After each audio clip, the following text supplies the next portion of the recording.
Hey everyone, thanks for watching part B of the interview with Jared Garfield. I told you we had a lot of stuff to go through. So before Zoom cut out on us, we were getting through the story of what he was doing in the Florida Panhandle. I think it was Mexico Beach and the like. So Jared, go ahead and continue and share with us what you're doing out there. We're just really excited about this process. I like being on things that are on the cutting edge. When you can get into the right markets in the cash flow market because you understand market timing and cycles and you get in at the right time, that's great because that means you can really ride the appreciation up. From a home building standpoint, being able to get into homes that are steel frame, they slide styrofoam down between the steel frames, so you end up with R values that cut your utility bills in half, and then they laugh over the styrofoam with concrete on the interior and exterior of the walls. So they're pretty much bulletproof. You can't do anything to them. And then you have concrete flooring that's stamped, and it can look like hardwood floors. And these can be built for somewhere between $45 and $52 a foot before you dried in, before you add the cabinets and the finished trim work and the lighting and things. So I'm very excited about that because we think that it's very green. We think it'll cut back on utility consumption, and it's just better for the environment, and it's still affordable. Why would you not prefer to have a termite-proof, waterproof, flood-proof, hurricane-proof house for the same price as regular stick built? So I think that we got to watch trends. My advice to investors is to make sure that you're watching trends. Where are people moving? Where are the jobs going? Where is construction heading? Which markets are growing? Where are we in the market cycle? You've got to always be asking lots of questions. Yeah, I couldn't agree more, right? You're a busy professional like I was for 15 years, and you have so many small slivers of time to think about this, and you know that you don't want to be in the stock market because it's just the biggest casino on the planet. You need to think about this. So let's go over some of those data points again, right? Demographics, where people are moving, jobs, all of that. Give them kind of the lay of the land of the variables that a new investor should look at when evaluating, do I want to put my eggs over here or over there, or what are the things they should look at? So I think it's a balance. I mean, if it was 2008, I'd be buying everything in California and I wouldn't go anywhere else, because when A quality assets and B quality assets are to be had at just historically ridiculously cheap, you want to buy in California and you'll get way more appreciation than anywhere else. So anybody who says, oh, don't buy in California, that's ridiculous. No, don't buy in California at the wrong time of the market cycle. Now we fast forward and we're at so many places where about half the markets in the country have gone up to where they're at about 150% above where they were at the last market cycle collapse, so at their peak. We like buying in markets right now that are at about 120 to 130% of where they were at the last peak. They haven't fully recovered. So it depends on what your objectives are. You're either going to buy in a hybrid market where you're going to get some appreciation and some pretty good cash flow, and that might be a market like Atlanta or Charlotte or Huntsville right now. The cash flow is not tremendous as much anymore, but you're getting lots of appreciation. Or you can go to a cash flow market, which might be like a Montgomery, Alabama, Detroit, if you're in the right zip code and you're avoiding the rough areas, certain pockets of Cleveland or Cincinnati. There's different places where you can go where there's still a lot of in-migration. People are maybe moving out of certain zip codes that you'd avoid, but there's pockets you can go and get really good returns. So you have to ask yourself whether you're a cash flow buyer that's looking for 20% returns because you're just getting started, you've only got 20,000 or 50,000 to put down. Well, then you might look at a cash flow market where you can put your money to work and get a really nice quality asset. If you've got a little bit more and you've got a self-directed IRA with 100,000, something like that, or 150 or 200,000, then you might look for a hybrid market, or you might look for something where you could get some appreciation and some cash flow that would be good. So you've got to be able to get somebody who understands what your objectives are and can help you hit that. And you've got to be able to decide whether you want A class, B class, or C class, which one's appropriate for you, and what the balance is for that. I think that's all very well said. Again, market cycles are important. I couldn't agree more. 2008 through 2010, right? Buy everything you could in California because, if you had, you look like a genius because depreciation's been at least 100%, if not more. But that's not normal. Let's be clear. But again, you need to think appreciation or cash flow, where you're going to go. Do you have a small, 20, 30K to put to work? Do you have more than that? And then there are just some areas of the country that is population is migrating to. And right now, California is seeing net migration out. So these are just things you have to watch for and look for. What would you say are the things that make or break a good turnkey provider? Now that you've been in several areas, you're training other turnkey providers. We've talked about some of them, but let's hit that again. Well, I think the first thing is I don't want to single anybody out, but like there's people that are mainly faces for things. Mm. Morris Invest, if you read on Bigger Pockets, is really getting battered. And I'm not going to dive into that. I just say do research on that and see. But there are certain companies out there that are going in and they're marketing. They're getting lots of investors on the internet, and then they're investing in markets where they aren't even necessarily on the ground. Right. So I want my turnkey provider to be boots on the ground. They live in the area. They live there themselves. They don't fly in and check on it once a month or something like that. They actually live there. They know the markets. They know which areas to avoid. I want it to be straightforward with me about demographics, and I want to be able to know that they're not calling a F area a C area, because that's the biggest thing that I see all the time is they'll take F demographics that are failing and they'll say, oh, this is a C area. No, that's an F area.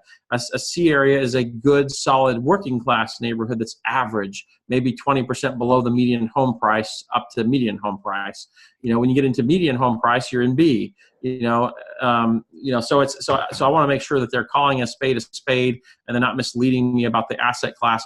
And then I want to make sure that I know the rehab and that there's full disclosure and that the rehab's done right. And if you're not going to fly into the area, I understand some busy professionals don't want to fly in there. Then you need to hire a home inspector and maybe an appraiser, and maybe get a real estate broker to go over there and give you your opinion. It would be better for you to pay a $1,000 fee or a $500 BPO fee and get a real estate broker to walk in and say, tell me, I want to know, where does this fit on the bell curve? Is this a middle class house?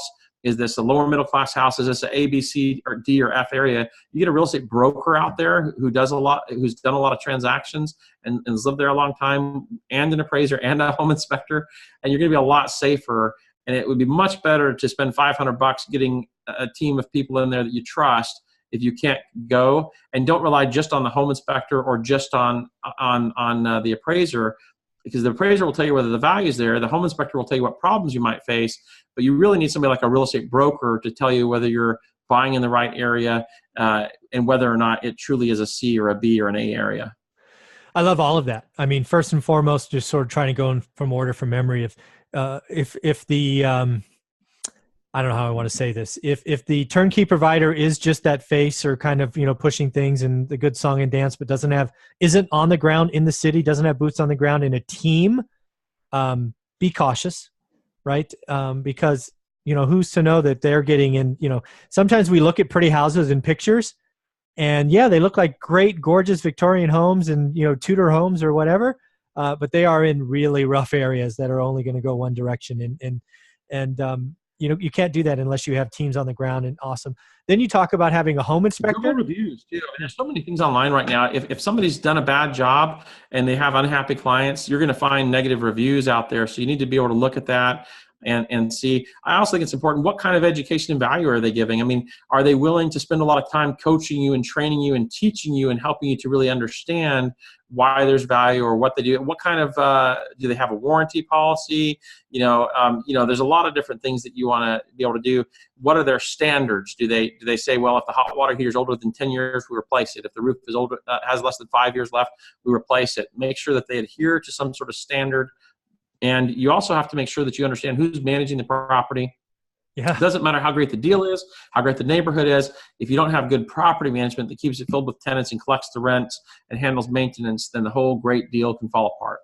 Oh, amen to that. Property management for somebody who's investing long-term, buy and hold like myself, is the number one key asset you have to watch. And I'd spend just as much time evaluating them as I would evaluating the deal. And some people I know just evaluate the deal and just assume property management magically happens. People, it doesn't magically happen, right? You got to have good tenant selection. Anybody can stick somebody in. It could look full. People, come on. You got to interview the property manager and check the process, how they take care of them. Are there any incentives to keep them there? How do they handle evictions? What are they checking for?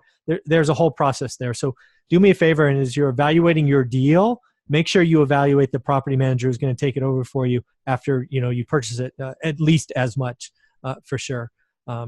Michael, I think another thing to look at is a lot of times people like to buy at the 1% rule. Yeah. And most of my deals are still hitting the 1% rule. Although I'll tell you, in many good turnkey markets that are outside the South, Alabama is number 48 in the country for property taxes. So we're a little bit more fortunate there. But a lot of times 0.75 right now in today's hot market is really the new 1% rule. If you want a property that's totally renovated. And so, you got to look at the returns, but I would say you need to make sure that the returns that you're going to see on paper are really the returns you're going to get in actuality. And the best way to do that is both looking at the rehab scope to make sure that the major systems are taken care of, but vetting the property manager, making sure the property manager agrees with the rents and agrees with the assumptions on the vacancy, and make sure that your pro forma has things like CapEx. Is there money in there that shows for replacement of things? Now, you might not need very much if it has a new roof, new furnace, new condensing unit, everything's new, but you got to have some money in there for maintenance. You got to make sure you're accounting for vacancy. If you see a pro forma and it doesn't have anything for vacancy, or it has 3% for vacancy, that's really just not realistic. If a tenant moves out at month 14 and you have a month of vacancy, you're 1 out of 14, and 1 out of 14 is not 3%. So make sure that the assumptions are right. And then also understand that you shouldn't expect to have the same percentage on a C plus asset as you would on an A. So you might hit 1% on C plus, but you might be at 0.8 on B minus. You might be at 0.75 on B plus, and you might be at 0.6 on A. But if you're buying an A asset, you shouldn't be paying full retail. On a C plus asset, you might pay about what it appraises for, but you'll have really high returns. On an A asset, expect to have maybe 10,000 or 15,000 equity, but understand that your returns might be 6% instead of 15. Yeah, there's so much history and value that you have here, and coaching clearly is in your DNA. If somebody wanted to reach out to you, get a hold of you, either A, look at the kind of stuff you're putting together in these markets, or B, get coaching. How should they get a hold of you? How should they reach out to you or your teams?